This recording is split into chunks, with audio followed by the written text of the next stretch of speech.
আসসালামু আলাইকুম, আমি সোনিয়া চাঁদপুর থেকে বলছি। কেমন আছেন আপনারা? আলহামদুলিল্লাহ, আমরা অনেক ভালো আছি।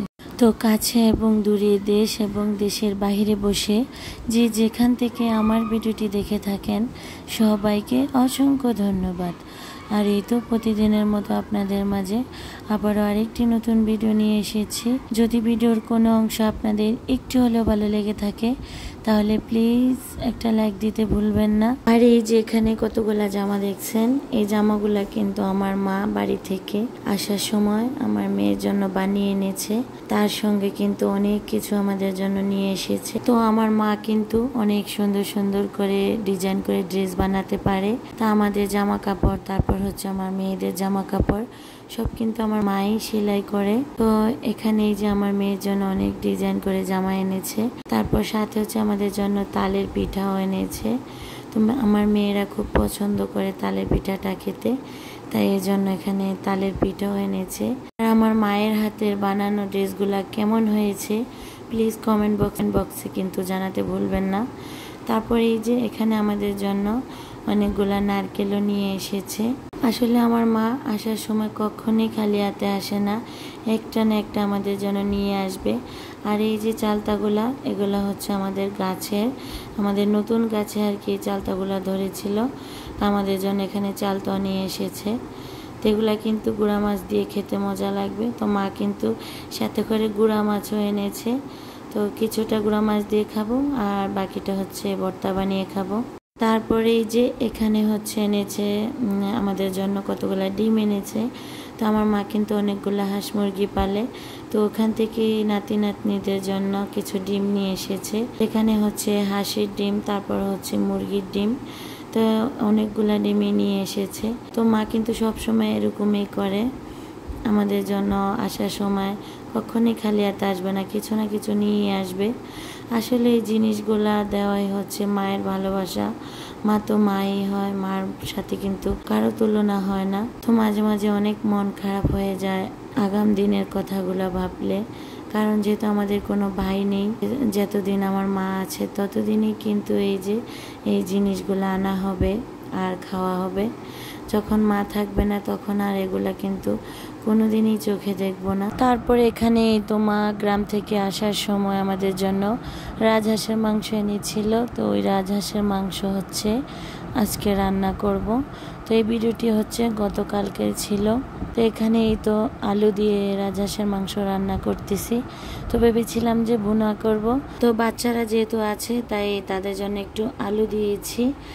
আর আজকে রান্নাগুলা সব আমি করতেছিলাম। তো আমার আপুর বাসায় আসলে কিন্তু ওরা এরকমই করে, সব সময় হচ্ছে আমার হাতেই রান্না করায়। আর ওদের নাকি আমার হাতে রান্না খেতে খুব ভালো লাগে। আর আপুর বাসায় আসলে আমি সব সময় রান্না করি, আর ওরা হচ্ছে আমার হাতে রান্নাটা খেতে খুব পছন্দ করে। তো এখানে আজকে শুটকি বোনাটা কিন্তু অনেক মজা হয়েছিল। তো সবাই কিন্তু মাংসের তরকারি রেখে সবাই কিন্তু শুটকি বোনা দিয়ে ভাত খেয়েছে। তারপরেই তো এখানে ফাইনালি আমার শুটকি বোনা রান্নাটা হয়ে গেছে।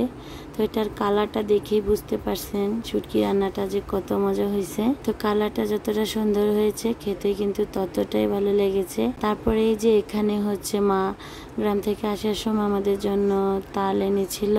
ওই তালের রসগুলাই হচ্ছে এখন জাল করে নিচ্ছি মুড়ি দিয়ে খাওয়ার জন্য। তো মুড়ি দিয়ে যেহেতু খাবো এই জন্য হচ্ছে একটু পাতলা করেই জাল করে নিচ্ছি। আর তাল জাল দেওয়া কিন্তু অনেক একটা কষ্টকর ব্যাপার। তো তাল যখন জাল করার সময় ফুটে ওঠে তখন কিন্তু একদম চুলার চারপাশ ভরে যায়। তো এগুলা পরিষ্কার করতে কিন্তু আবার অনেকটা কষ্ট হয়, আবার অনেক সময় দেখা যায় কি পুরো গা ছিটকে ভরে যায়। তারপরে এই যে এখানে দেখতেই পাচ্ছেন চুলার অবস্থা যে কতটা খারাপ হয়েছে যা বলার বাহিরে। তো এই তাল জাল দেওয়াটা কিন্তু অনেক একটা বিরক্তিকর কাজ। পরেই তো রান্না বান্না শেষে একদম রান্নাঘরটাকে ডিপ ক্লিন করে নিয়েছি। তো এখানে বুঝেই যাচ্ছিল না যে রান্না করেছিলাম। আর যখন পরিষ্কার করেছি তখনকার মুহূর্ত মনে উঠলে তো অনেক খারাপ লেগে যায়। আর এখানে তো সকাল সকাল যেহেতু রান্না করেছি, যে এখানে হচ্ছে মেয়ের জন্য টিফিন রেডি করে নিয়েছি। তো আজকে হচ্ছে ওকে পেঁপে, কলা আর সাথে হচ্ছে 2টা তালের পিঠা দিয়ে দিয়েছি আজকে টিফিন। তো ওনাকে আজকে ভাত নেবে না, তাই এগুলোই হচ্ছে আজকে টিফিন দিলাম। তো এই যে মেয়েকে টিফিন দিয়ে স্কুলে পাঠিয়ে দিয়েছি। তো হচ্ছে এখন স্কুলে চলে যাচ্ছে।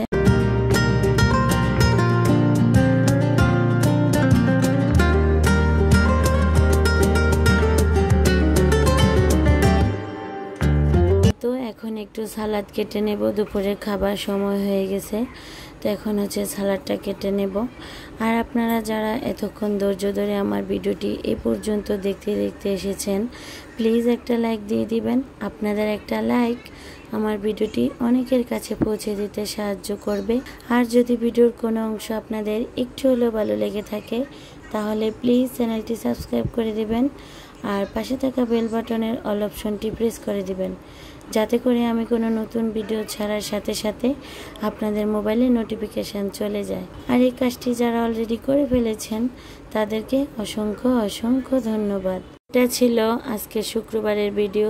যেহেতু আজকে শুক্রবার, তাই আজকে হচ্ছে বাচ্চাদের পছন্দের রান্না করব। তো এখানে ভেবেছিলাম যে আজকে রোস্ট পোলাও রান্না করব। তো পোলাও রান্না করেছি, নারকেল পোলাও। আর এখানে হচ্ছে আজকে রোস্ট রান্না না করে আজকে হচ্ছে একটা নতুন আইটেমের রান্না করেছি। তো এই রান্নাটা হচ্ছে আজকে ইউটিউব দেখে করেছিলাম, নামটা এই মুহূর্তে ভুলে গিয়েছি। কিন্তু এটা সেম রোস্টের মতোই খেতে, কিন্তু একটু ভিন্ন স্বাদ। তো এখানে হচ্ছে আলু, গাজর অ্যাড করেছি, সাথে হচ্ছে ধনে পাতাও দিয়েছি। তো এই রান্নাটা কিন্তু রোস্টের চেয়ে অনেক মজা। তো এটা আপনাদের সাথে চাইলে অন্য আরেকদিন শেয়ার করব। তো এখানে এই তো আজকে হচ্ছে নারকেল পোলাও আর বাচ্চাদের জন্য এই যে রোস্ট রান্না করলাম। আর এই যে উপর দিয়ে এখন একটু ধনে পাতা দিয়ে দিয়েছি। তো সত্যি আজকে রান্নাটা যে এত মজা হয়েছিল যা বলার বাহিরে। তো আর এই মাংসটা কিন্তু পোলাওর চাইতে পরোটা দিয়ে খেতে বেশ মজা হবে। তো ভাবছি যে আরেকদিন রান্না করব, আপনাদের সাথেও শেয়ার করব, আর পরোটা দিয়ে হচ্ছে খাওয়া হবে। তো এই তো দুপুরের খাবার দাবার রেডি করে এনেছি, এখন হচ্ছে সবাই মিলে খাবো। তারপরে এই যে এখানে হচ্ছে শসা গাজর দিয়ে একটা রায়তা বানিয়েছি। আর এই সালাডটা দিয়ে কিন্তু পোলাও দিয়ে খেতে বেশ মজাই লাগে। তো কথা বলতে বলতে একদম ভিডিও শেষ পর্যায়ে চলে এসেছি। যদি আমার ভিডিও আপনাদের কাছে একটু ভালো লেগে থাকে, তাহলে আপনাদেরকে আবারও মনে করে দিচ্ছি, প্লিজ একটা লাইক দিতে কিন্তু ভুলবেন না।